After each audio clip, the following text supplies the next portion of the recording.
जो जिसका जिसका ये सार जो निकल के आया, यही कुछ दिनों पहले जो जनसुराज के संस्थापक हैं प्रशांत किशोर जी, वो बिहार में एक यात्रा पे निकले हुए हैं और उस यात्राओं के दौरान जो है वो लगभग कई बार मंचों से ये बोल चुके हैं कि बिहार का जो मुसलमान है, खासकर बिहार के संदर्भ में बात करें तो वो कहते हैं कि बिहार का जो मुसलमान है एक पार्टी का बंधुआ मजदूर है और साथ ही साथ ये भी वो कहते हैं कि मुसलमान तो संघर्ष करने वाला समाज रहा है। आज जब आप अपने हकों के लिए अन्याय आपके ऊपर जो हो रहा है उसके खिलाफ आप संघर्ष नहीं करेंगे तो फिर हिस्सेदारी कैसे मिलेगी? तो मैं आपसे ये जानना चाहता हूं कि आपकी इस बयान पर, प्रशांत किशोर जी के इस बयान पे आपकी क्या प्रतिक्रिया है और उनके इस बयान को आप कैसे देखते हैं? देखिए, सबसे पहले तो उनका सम्मान मैं उनका सम्मान इसलिए करता हूं कि वो अब धरातल पे राजनीति कर रहे हैं। उन्होंने जो सवाल किया है वो एक्चुअली क्या है कि आप अगर किसी के गुलाम हो गए और आपको पता नहीं चला कि गुलाम हो गए, तो अगला आपको खिजला रहा और बोल के कि आप गुलाम हो गए।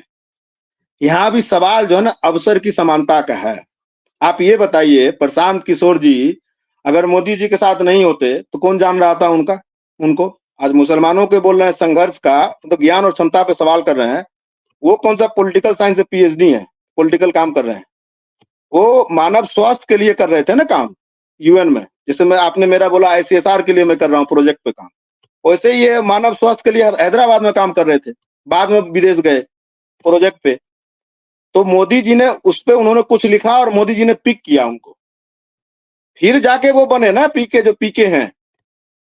अगर मोदी जी का चुनाव 11-12 से लेकर 14 नहीं हुआ होता और ये बात पब्लिक नहीं होती, मोदी जी के साथ 1000 लोग काम कर रहे होंगे, उसमें से इस आदमी ने अब स्वतः कराया या हो गया इतना फेमस, तो उसमें इनका है योगदान कि इन्होंने एक आर्टिकल लिख दिया था या कोई अध्ययन कर लिया था मानव स्वास्थ्य पे गुजरात पे, तो इनको बुला के और इनको जो है अपने टीम में रख लिया कि ये वो किताब तो कम से कम जरूर पढ़ लें। हालांकि पढ़ने लिखने वाले दिखने में भी लगते हैं और बोलते भी थोड़ा है। वो जो क्या नाम है, पोस्ट ग्लोबलाइजेशन वाला नेता नहीं होता है, जो पीढ़ी पता ही नहीं है कि क्या हुआ दुनिया में, वो हाइब्रिड वाला। तो एक किताब खाली पढ़ ला, 400 पेज की किताब है, मुस्लिम पॉलिटिक्स इन बिहार। उनको मुसलमानों का, बिहार के मुसलमानों का, देश का छोड़ दीजिए, बिहार के मुसलमानों का संघर्ष, बलिदान और योगदान और क्षमता सब पता चल जाएगा। मैं अक्सर बोलता हूं कि राजनीतिक दलों ने जो पहले के मुसलमान के नेता किताब लिखते थे और अभी ऐसे को नेता चुनता जो किताब पढ़ता भी नहीं, क्योंकि अगर वो पढ़ने लिखने वाला होगा तो सवाल करेगा कि भाई तुम मुख्यमंत्री बने। अभी देखिए भाजपा के साथ नीतीश जी गए तो 2 मुख्यमंत्री उप मुख्यमंत्री है, तेजस्वी जी के साथ भी 2 हो जाता ना, वो खुद हो जाते, अब्दुल बारी सिद्दीकी को रख लेते, क्या दिक्कत है? तो तेजस जो पीके कहना चाह रहे हैं मुसलमानों को, एक्चुअली वो मुसलमानों को बता रहे हैं कि तुम गुलाम हो। आप प्रतिनिधित्व दे दीजिए, आपने एक आफाक साहब को जिताया एमएलसी, वैसे कोई गरीब मुसलमान को एमएलसी बना दीजिए। देखिए मैं अक्सर बोलता हूं, दुनिया में धर्म जाति की लड़ाई नहीं है, वो खाली दिखावा है। लड़ाई जिसके पास है और जिसके पास नहीं है, जिसके पास है उनमें एकता है, और उन्हीं लोगों की कोशिश होती है कि जिसके पास नहीं है उनको एक नहीं होने देना है। नहीं तो आप सीधा सीधी जान लीजिए, ये राजद के पक्ष की बात है। गोपालगंज चुनाव कैसे हार गए राजद?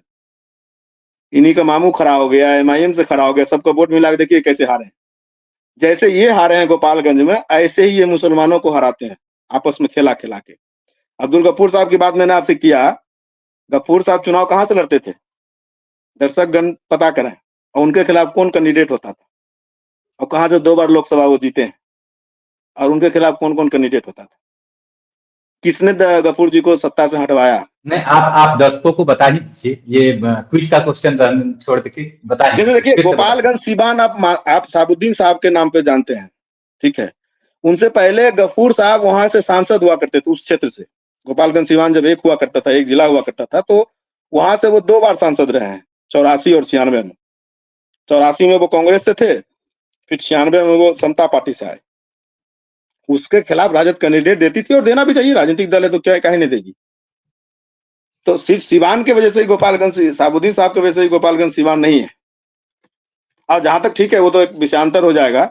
पीके जी से मेरा आग्रह यही है कि जब वो जनस्वराज बनाए तो मुसलमानों को 17% टिकट दे दें, और उस 17% में 80% जो है वो मुसलमान हो, जिसको चुनाव लड़ने का 1 रुपया नहीं हो, क्योंकि वैसा मुसलमान बिहार में 73% है, ये अभी पता चला अभी के डेटा से।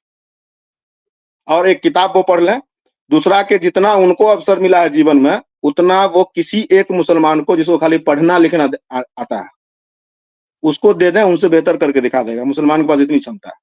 अवसर नहीं, आपने दिया आफाक साहब को अवसर, वो जीत के दिखाया आपको एमएलसी। लालू जी ने भी जब जब मुसलमानों को अवसर दिया, मुसलमान जीत के दिखाया। आप परिसीमने ऐसा कर दीजिएगा, टिकटें ऐसा दे दीजिएगा, या राज्यसभा भेजबे नहीं कीजिएगा, एमएलसी बनेबे नहीं कीजिएगा, या वैसे लोगों को बनाइएगा जो आपके साथ हाथ बांध के खड़ा हो, खाली नाम मात्र का मुसलमान हो, विंडो भरने, खिड़की भरने के लिए। तो कहां पर मुसलमानों को प्रतिनिधित्व कहां से आएगा? और ये सिर्फ मुसलमानों का नुकसान नहीं है, मान लीजिए, इस पूरे देश का नुकसान है। एक आलमिया नदवी साहब हैं, उन्होंने कहा है कि जब से मुसलमानों ने सियासत में दिलचस्पी लेना छोड़ा है, मुसलमान मतलब पूरा मुसलमान, मुसलमान मतलब सिर्फ ये पॉलिटिकल कुर्ता पैजामा वाला नहीं, जो रियल का मुसलमान हो, जिसके पास कुर्ता पैजामा का पैसा ना हो। तो जब से मुसलमानों ने सियासत में दिलचस्पी लेना छोड़ा है, तब से हिंदुस्तान की नहीं, पूरी दुनिया की राजनीति खराब हो गई। और अगर आपको हमारा वीडियो पसंद आया हो तो हमारे चैनल को सब्सक्राइब, लाइक, कमेंट, शेयर करना ना भूलें और बेल आइकन दबाना भी ना भूलें। हमारे चैनल को फेसबुक, एक्स और इंस्टाग्राम पर भी जरूर फॉलो कर लें और अपना फुल सपोर्ट दें।